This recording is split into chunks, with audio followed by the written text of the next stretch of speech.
Huwag po kayo magpagod, ha? Para hindi na po kayo atakin ng hika nyo. Tsaka sabihin niyo po kay Tay, huwag na po siya magpagabi. Para hindi na po kayo mapuyat. Tsaka mainip. Kasi wala na po kayo makukusap pang wala na po ko.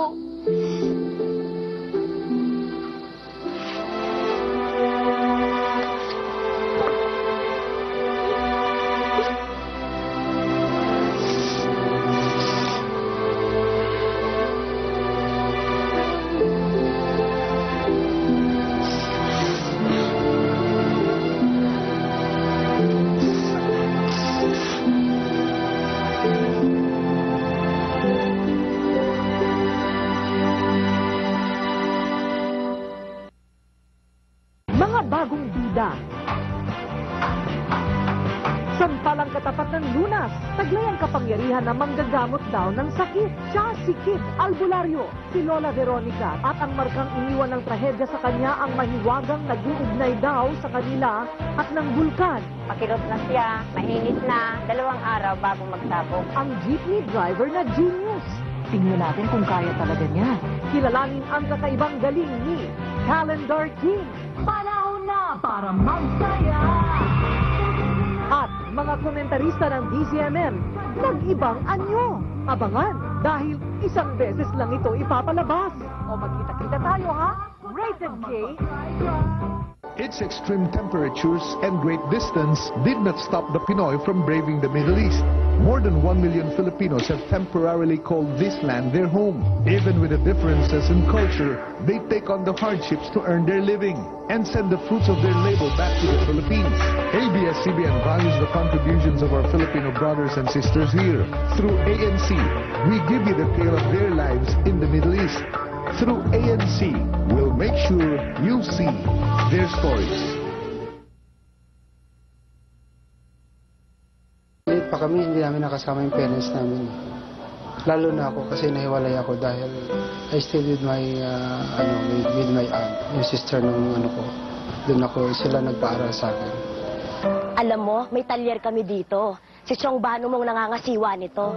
May anak kami si Apeng. Naku, matutuwa yung magkakakuya na siya. Banong, si Rex. Apeng! Apeng, dali ka! Hindi ko na Kuya Rex mo. Kuya ko? Oo. Siya po Kuya Rex? Rex, si Apeng. Yay! May kuya na ako! Oray, kami na yung bag mo. Maraming salamat po.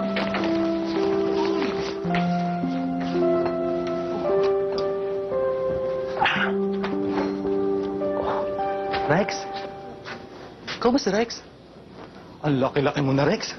Mantakin mo nung huling magkita tayo, napakalit mo, pat kinakarga-karga pa kita. Ngayon, ito, laki-laki mo na. Welcome na welcome ka dito, Rex. Taman-tama yung pagdating mo para may makakatulong na ako dito. Mag-isa lang kasi akong gumagawa dito. Kaya tulungan mo siguro na muna ako. Ikaw na muna dun sa ilalim, sasabihin ko lang kung anong gagawin mo.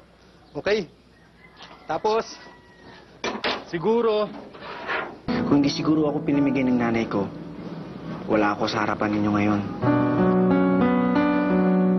mamaya, tulungan mo din ako doon sa bahay dahil maraming tagas yung bubong.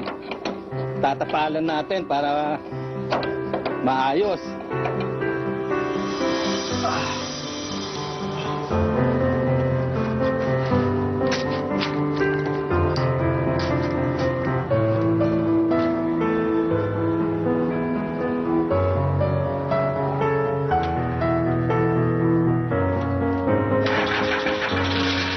To work as a houseboy sa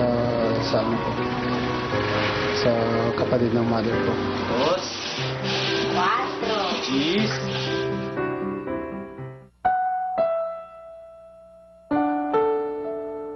Inaalay ko po ang karangalang ito sa aking dalawang nanay. Ang aking tunay na ina, si Joving Pamadico. At sa inay na nagpaaral sa akin, si Tita Pete.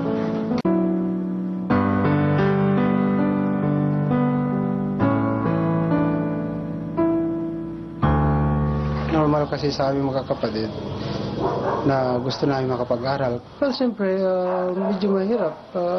Ganun talaga. Although, rule ng magulang na magpaaral sa anak, unfortunately, marami nga kami. So, lahat kami kailangan mag-survive. Parang ako ang nag-stand na parang naging tatay nila kasi sinuport ko sila sa pag-aaral nila lahat. Oh, Ate Ruth. Kamusta ka na dyan sa Saudi? Okay naman. Boy pa. Kapapadala ko lang ng pera para kay nanay. Lumalala daw ang hika. Ha? Rex, titingnan-tingnan mo ang nanay, ha? Umaabot hanggang dito sa Saudi ang mga bali-balita tungkol kay tatay. Anong balita? May babae daw ang tatay. Nakilala yata niya sa Maynila.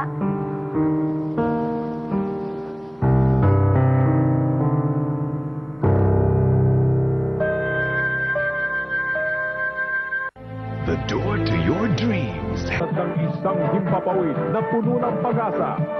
Ang paborito mong channel sa telebisyon hatid sa iyong abot langit na ligaya. Pagmulat sa umaga hanggang sa muling pagpikit ng iyong mata. Tabi-kabila ang sorpresa. Kaya ngayong Agosto, huwag nang magdalawang isip. Samahan ang inyong lingkod. Sa Cinema One Global, ang buhay natin parang sine. Yung father ko kasi hindi masyadong naging responsible father sa amin. I would say na father ko medyo naligaw ng landas. Ang tatay ko is in nature, parang flirt siya ba? Mabait naman si ama, kaya lang nga, yung ano siya, babaero, mayabang siya. Yung mayabang siya, yung makapagyabang lang siya sa mga kaibigan niya, kahit makulangin kami. Kung sasabihin kung hindi ako naging nanakit, sabihin plastic ako, baka hindi ako tao. Kasi ang tao talaga hindi nanakit, Kahit patawarin mo ang isang tao, kapag sinaktan ka ng todong-todo, hindi, nandun pa rin yung pila. So, pero ako mahal ko tatay ko. Alam niya yan. Pero hindi din maiiwasan na minsan. Siyempre, magre-recall ka sa memories mo. Bakit ganun? Lagi mong tatanong, bakit ganun? Ewan ko lang kung naramdaman niya yung pagmamahal ko na binibigay ko sa kanya. Kasi ako hindi ko naramdaman yun. Bakit hindi niyo sa akin sinabi to? Daddy Chari, tawag ako ng tawag sa inyo, need naman sa inyo. Walang nagsasabi sa akin na nagbababae ng tatay. Rex, kasi tatakbuhan ko sa'yo ng tatay mo. Tatakbong ko siya? Ang kapal naman ng mukha niya. May sarili niya mga anak, hindi niya maalagaan. Sabihan, nandito na ako. Ano yung sinasabi mo? Gusto mo ako suntukin? Gusto mo akong patayin? Pinapahiya mo ako sa harap ng mga kapatid mo? Ano? Sabihin mo sa akin. Buong buhay ko, wala akong ibang pinangarap kundi buhay ng pamilyang to. Pero anong ginagawa mo? Hinawasak mo! Wala kang kwentang ama. Magmula ngayon, ako na ang tatayong ama ng bahay na to. Yung pamilyang winasak mo, ako na ngayon ang bubuo.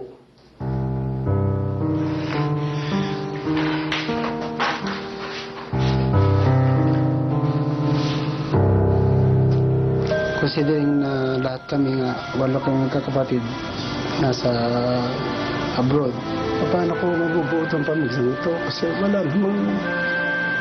wala kasing nag-initiate ito, nag-isip man lang, kahit yung parents namin.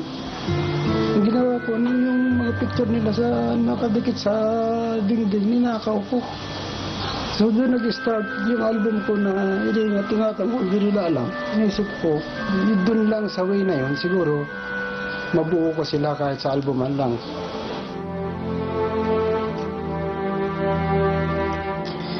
Kuya?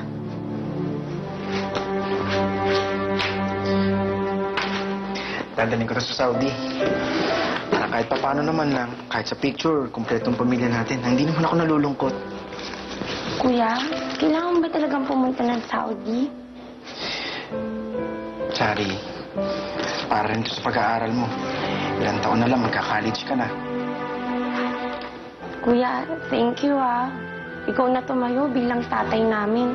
Tapos, bihira lang kayo mag-thank you. Thank you ah.